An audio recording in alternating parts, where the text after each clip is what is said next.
Squatty men actually built this tunnel, excavated the tunnel.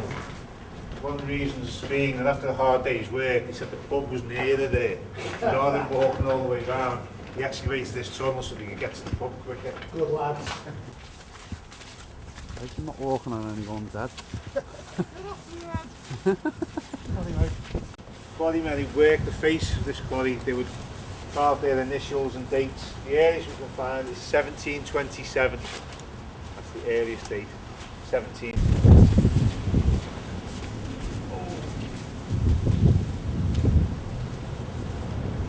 This headstone here, very quickly, is of a lady called Mary Allen and her son Ernest. Don't know anything about them. We don't know anything about, except they died on the disaster known as the Ellen Bannon disaster. Famous ship. That was the mail carrier from the Isle of Man. Used to come to Liverpool, to Cumbria, then to Glasgow, back to the Isle of Man and round trip. Done that for over 20 years until one fateful day, a very bad day, probably similar to this. The Irish Sea was quite rough. The captain of the Ellen Bannon decided that he would make the journey. Unfortunately, as they approached the bar of Mersey, a huge wave turned the boat over, it sank, and all aboard lost their lives. There was 31 passengers.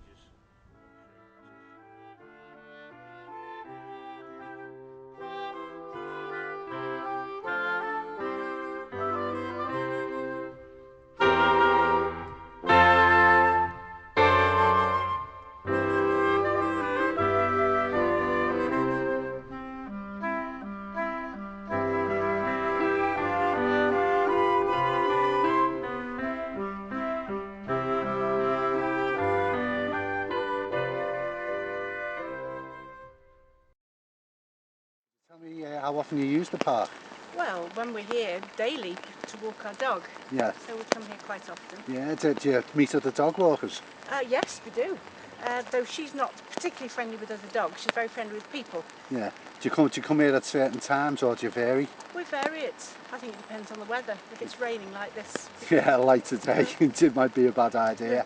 Yeah, do you enjoy coming to the park? Oh yes, it's a lovely place. Yeah. How long have you been coming?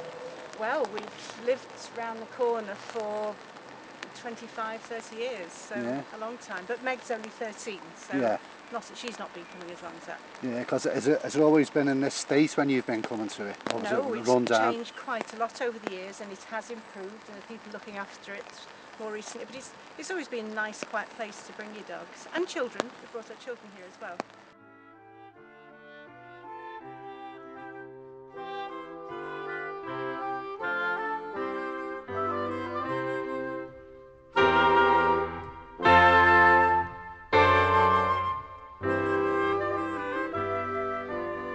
My great-great-grandfather was a man called John Oliver, Captain John Oliver, and he served with Nelson, Battle of the Nile and Trafalgar, and he lived till he was 102 years old. He died in 1876, and he's buried somewhere here. And the reason I know he's buried here is because I've got a picture of the gravestone against the back wall with these arches in the wall. But as of yet, I haven't found where they put the gravestones. I've been down the records office, and eventually I will find out where he's buried. It's quite a spooky place, you know, with the cathedral over it, like a sort of like a guardian of the quarry that it was. It's strange that people seem to think when it was a quarry that, you know, the cathedral's made out of the same stone as the quarry, but it's a bit ridiculous to think, you know. But it's amazing to think that there's so many people buried here, you know, that you're standing on the graves of thousands of people.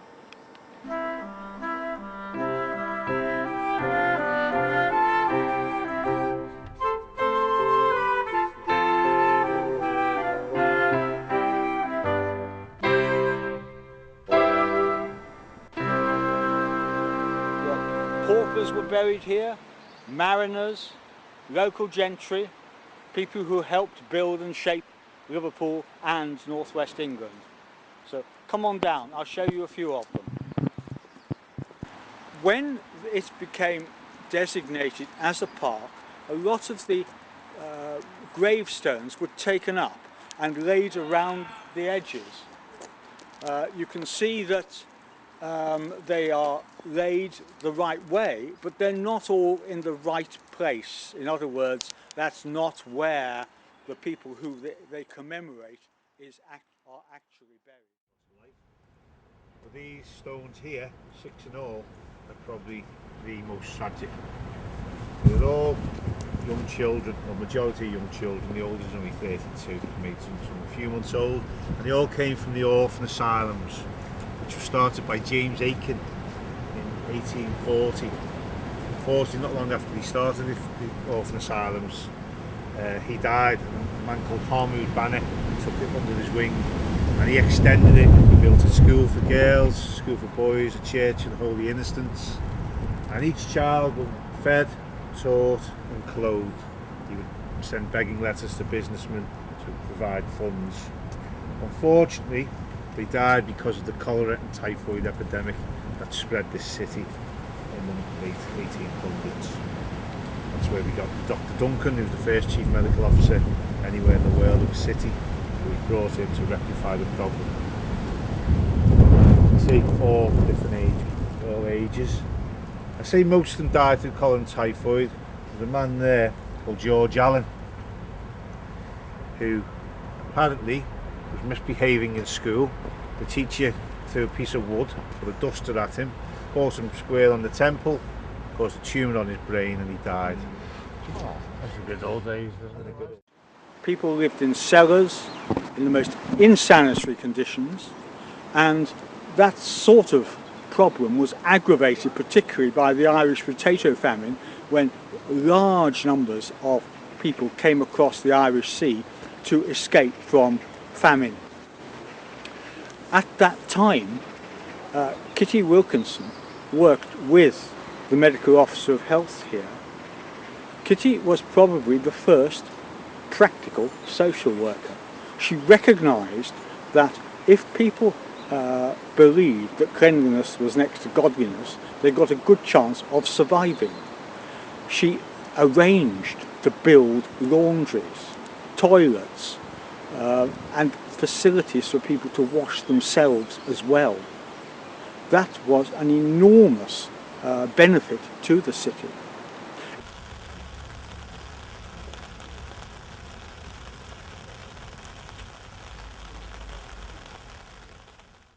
Is what's known as the Calibia Spring, or to some people it's called the Liverpool Spa, discovered by James Worthington in 1849. He commented to the Royal Society, lauded its virtues, saying it was good for rheumatism, arthritis, rickets, weak eyes, headaches, lowness of spirit, basically a cure for all. People from all over Lancashire used to come and partake in this water.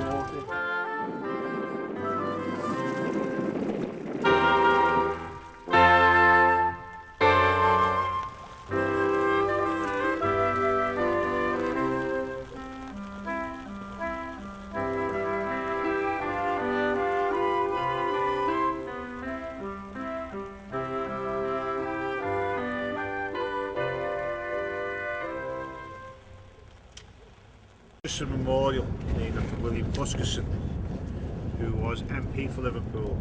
He actually started out life at the early age, Secretary to the Admiralty, private Secretary to the Ambassador in Paris.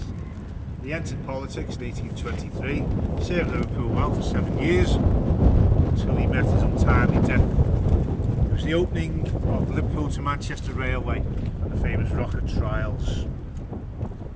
Unfortunately, he was known to be a bit clumsy, as well as being very academic and a brilliant brain. He was also very clumsy. At a stop near Rain Hill, he went to see the Duke of Wellington in his carriage. He stumbled across the track, and the rocket locomotive, which started to pick up speed, ran over his leg, crushed his leg, and he died from his injuries that night. So he's forever known as the first victim of a railway accident, William Huskisson. Like a lot of other parks in Liverpool, it's got a very thriving friends of community and group. We do a lot of active work in here. We designed a rose garden which was put in a few years ago. So it is sort of, when it's connected to all the other parks, It was a green flag standard as well. Liverpool sort of opted out the green flag award scheme, but it's still very important to the community, the local community, and the parks in general in Liverpool. What doing just starting up here. We're getting these rocks out there a few years ago. I want to play this bit, that's all I'm saying. Right. Then get it all the same level, you know. How long have you been doing it for? Since last year. We started up there on the doing that side and taking all the soil to the top. Yeah. So it's been the last 6 months, I think. I don't know. Is it just on your own, is it? Yeah. But there's other people as well, but it's mainly me with the wheelbarrow, like, you know, and sorting the rocks out and all that, like. What time do you start, sort of thing? Is it different time? Different times, so like I say, it's about 6, sometimes 6, half 5, so not that nearly, say about 7, you know. Yeah. And once you start getting knackered, that's it. 4 to 5 hours, sometimes just for 2 hours, you know. See how I feel like. We've been pushing it lately to try and get it finished, mainly for, we've got there, all the plants are growing, you know, snowdrops, they won't sit steady, so. Are you restricted to anything that you're not supposed to do, or? No, as long as I don't go down, like, you know, that's where the bodies are down there, you go 6 foot down, I suppose, like, or something like that. So just doing the top, you know. The main reason with this, I've done a bit last year, there's not enough. When you're coming down the bikes, you see, the idea is to stop there. And also on the top, you can see all the banks of the road, so it's always going up there, you see. Right. That's taken me a long time, but you imagine you've got to go down from here, all the way up there, and all the way back again. It's a bit of a walk, isn't it? Yeah, so that's really slowed me down a bit, so. What about the people that are coming in? You see the same people all the while? Sometimes, yeah, you know, different people in for the tourists, you know, they all come down there and interested, like. Yeah. So it's you know, it's coming along a little bit, like.